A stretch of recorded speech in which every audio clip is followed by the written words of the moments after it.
Hello, Umut here. Welcome to another video. Today I'm going to design a mini canvas, but before I continue, I would like to ask you please to subscribe if you like my videos. That's how I know that you want to see more and enjoy the videos. And today I wanted to use this paper pad collection that I got from Kaisercraft. It's called Indigo Skies, and it has all sorts of beautiful blues. Not these butterflies, but all the rest. There are these butterflies, flowers. I got the papers that I wanted, and I will quickly show you because I think it's one of the collections that I like a lot. There are two of each page, and it's a 12 by 12 collection that I got because I loved it so much. There are also sticker sets. These are the butterflies, and this is the headline, the Indigo Skies. I love these butterflies and all the designs because they have different tones of blue, which is my favorite color. And I love the combination, this subtle combination with white and some beige. It also has a watercolor look, some of them. These backgrounds even the patterns are very beautiful. Probably I will use these dots and the back of it today. These are the sentiments, another script and beautiful flowers, leaves.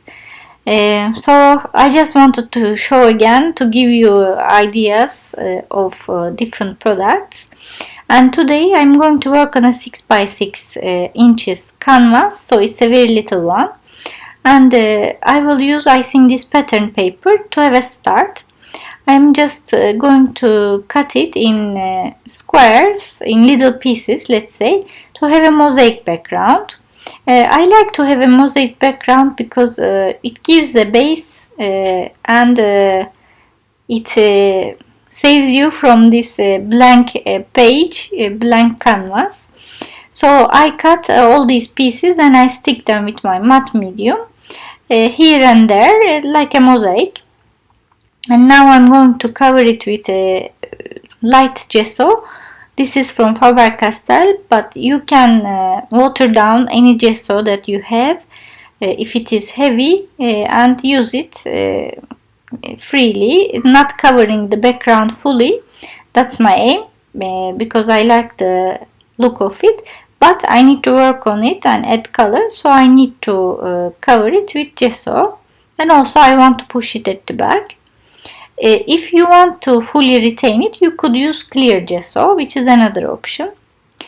I'm going to use this adhesive tape in this shape here and there.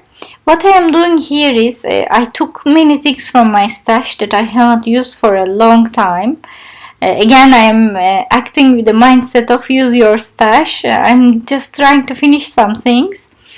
And this burlap fabric is also part of it. I have many colors of it. So I'm just sticking it on my canvas and create some texture.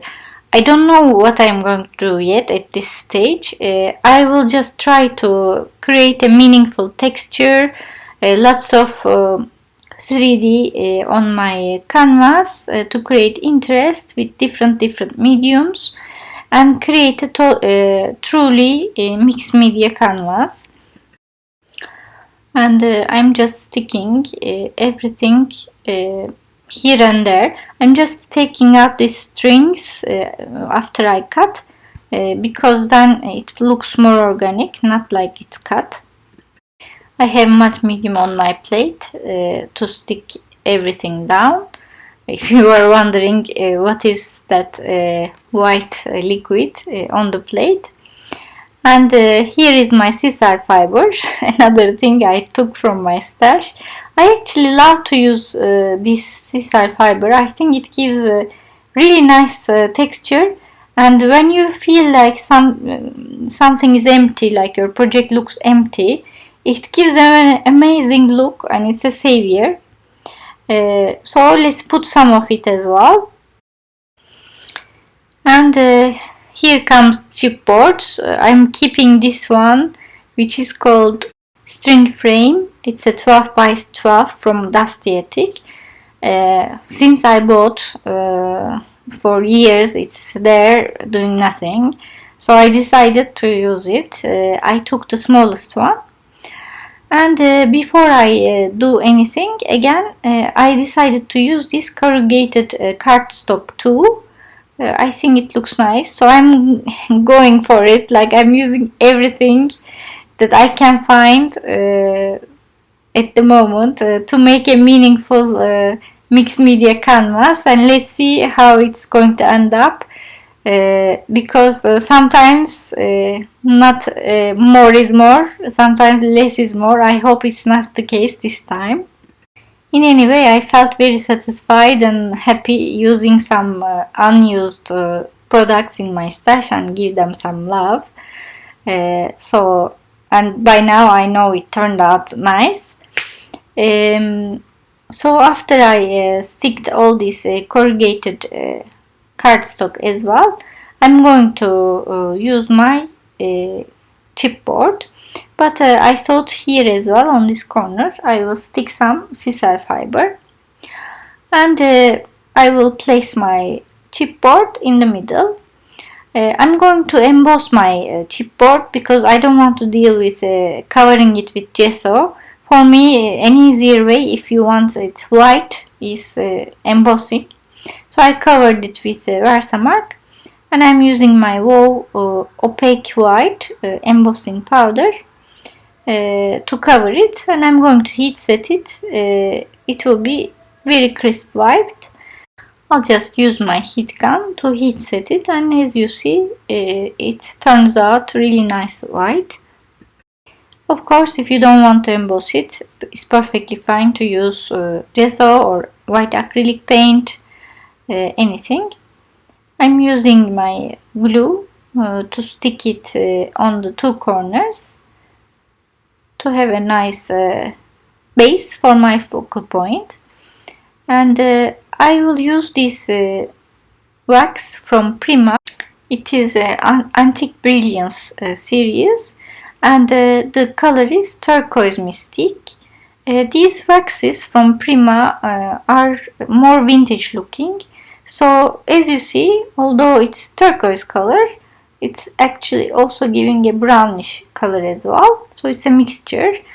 And before I give the color, I forgot to gesso some surfaces because I'm going to use the wax. I think it will look better if I cover them with gesso, and I dried them. Now I can cover and give color with my wax. As you see, it looks very nice. I'm not trying to cover it all, actually. I'm just using it. This is a stencil brush. Here and there, especially on the corrugated cardboard, so that it looks more interesting and more organic. For the paper, I covered it more or less, but it's transparent. Here are other beauties that I have never used. I bought these stones, art stones from Prima ages ago, and I never used them. Instead, I used the stones I brought from the beach, but I really want to use them now. So I'm putting matte medium and then putting the stones on the matte medium so that they stick. I bought these two sizes. I think there is one more size which is even bigger stones. After I put it here and there, actually I am trying to be balanced when I put these objects. And after I finished with the bigger stones, I decided to put the little stones. This all creates another texture. So again, I'm putting matte medium and I'm just sprinkling the little stones. I'm really happy with the texture of this mixed media canvas. It turned out that it has a lot of elements to grab attention of the people looking at it, and more unused stash. I got these pine cones for Christmas, and also I got this again during Christmas time, thinking I will do Christmas projects, but didn't happen. So I want to use them now. This tree trunk, a piece of tree trunk, is very cute, and I thought it will look nice. The look of it goes with the project, and also these pine cones are very cute. They are from my local store, local art store, and they were very cheap. So I am sure Michael's, Hobby Lobby, or any local store that you have these sort of things that you only find there. And according to season, all of them have things like this. I will just cut these two butterflies from the paper collection I showed you too, and I'm going to stick them with 3D foam tape, and on one side of the chipboard and one on the opposite corner, so that they give a nice look and feel. For the sentiment, I'm using a Tim Holtz sticker set which has words on it, and I will stick it on the tree trunk.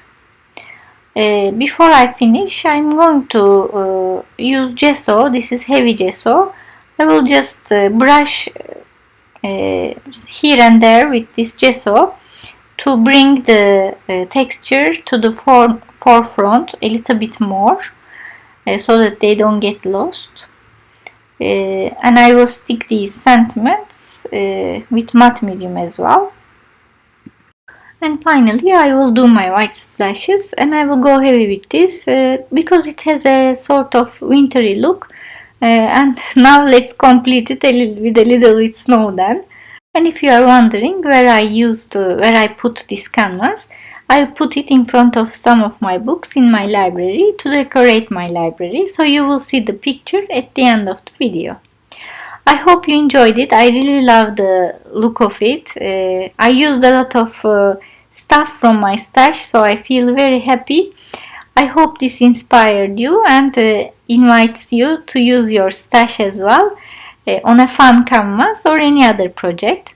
If you like my videos, again, please don't forget to subscribe, like, or comment down below so that we can have a chat. Thanks a lot for watching, and see you next time.